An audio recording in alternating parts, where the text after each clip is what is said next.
What is the key weighing factor in case of M&A or demergers? And when I say M&A, I would always include demerger. I would always include every form of corporate restructuring when we talk about M&A. So that is your swap or exchange ratio. So when two companies are, one company is merging into another company, or three, four companies are merging into one company, or four, five companies are coming out of one company. In all such situations, you will need to determine the exchange ratio or the swap ratio, which means what? Which means how many number of shares the shareholders of transferor company will receive in the transferee company. And how would you find this swap ratio? So there are three ways in which you can do.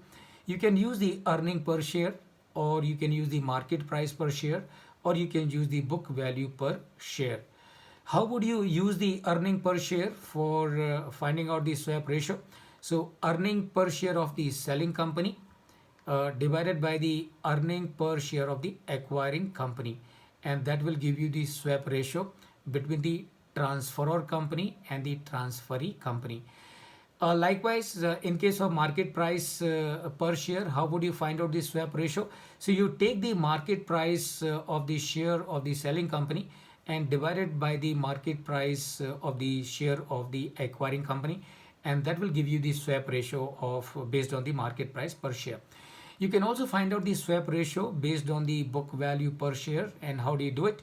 So you will take the book value per share of the selling company divided by the book value per share of this acquiring company, and that will give you the swap ratio between the selling company and the acquiring company, swap ratio or the exchange ratio for the purpose of execution of the M&A deal that you want to finish it off.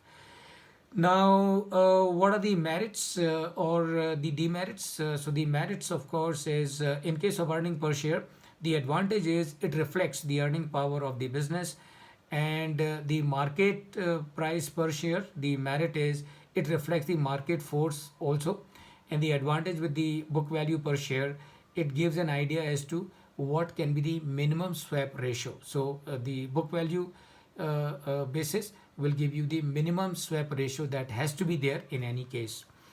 What are the demerits of these three ways of finding the swap ratio for an M&A?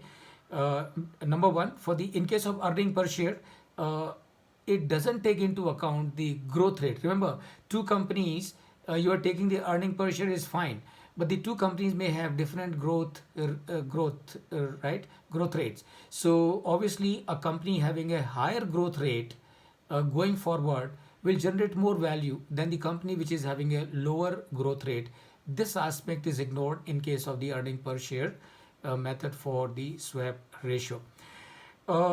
In case of market per share, the demerit can be when trading is thin, market price may not be reliable measure. So अगर दो कंपनियां हैं, दोनों company का अगर आप swap ratio find out करना चाह रहे हैं, और अगर उस वो कंपनियों की जो ट्रेडिंग है स्टॉक मार्केट पे वो थिन है, तो उसकी सही प्राइस का अंदाज़ लगाना मुश्किल होता है. बुक वैल्यू पर share demerit, of course, as you can understand, it only gives you an idea as to what is the minimum. It doesn't take into account the earning potential of that company. So what are the opportunities for the valuation professionals?